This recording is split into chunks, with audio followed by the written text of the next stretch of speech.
So now, where do we draw the line when AI personalizes user experiences?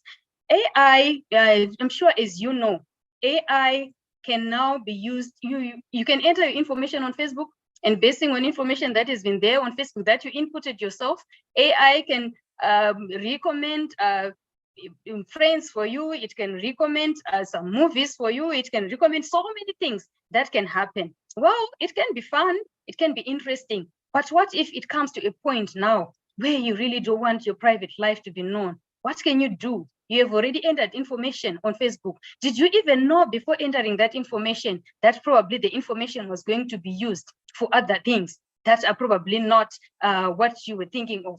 For example, you just put it so that everyone can know what you are doing, and everyone can know probably where you are and things like that. That's what most of us do, right? But what if that information is actually used for other things that you are not in approval for?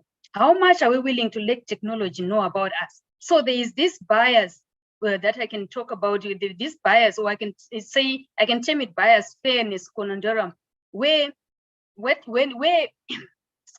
sometimes data can carry societal biases, and sometimes AI may unintentionally amplify these biases. Like I said before, it bases on information that is given to it, the data set that is given to it, and the instructions that have been applied to it for it to produce the outcomes that it produces. So yes, you might have inputted your information for fun, but now the processes that have been applied to it can actually produce some bias. They can actually produce something that you're not in approval for. So where there is AI, where ethics are in practice, there is literacy. Before you even enter your information, before you submit anything, you understand how that data is going to be used. You understand how it's going to be tracked. You understand how that data is going to be utilized, so that you won't be found just seeing your information applying somewhere where you really didn't want your information to apply. So where there are ethics, then there is literacy.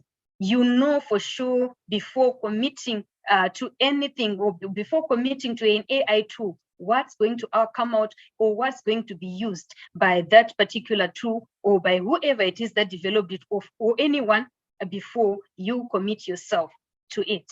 So now we move on to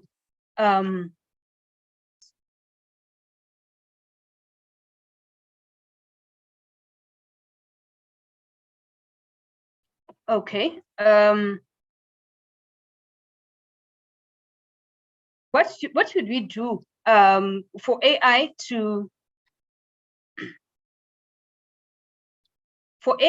work best for us? So in AI, we want to strive for better decisions in complex situations. So in other ways, you'll find that there are some AI models that are too complex. There are some AI models that are simpler. Simpler models, they can be easier to explain to mere people. But if we use these simpler models, are they able to produce what we actually want? Are they able to be as accurate as we want them to be? So in that case, we need to strike a balance, or we need to have some thoughtful trade-off, so that we don't use simple AI just for the sake of using it because it's simpler, because we want the benefits in the end. At the same time, if we use too complex models, how far are they going to operate without destroying us? Because we need to understand what was inputted in those models, so that they can be useful to us.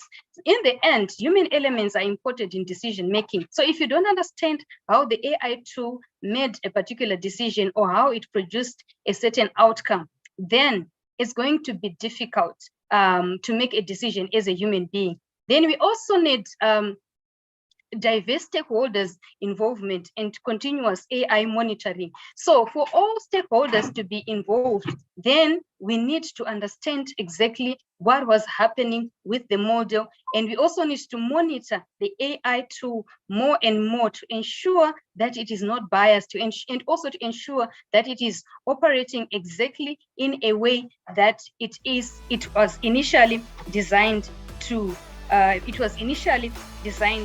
operate. So now we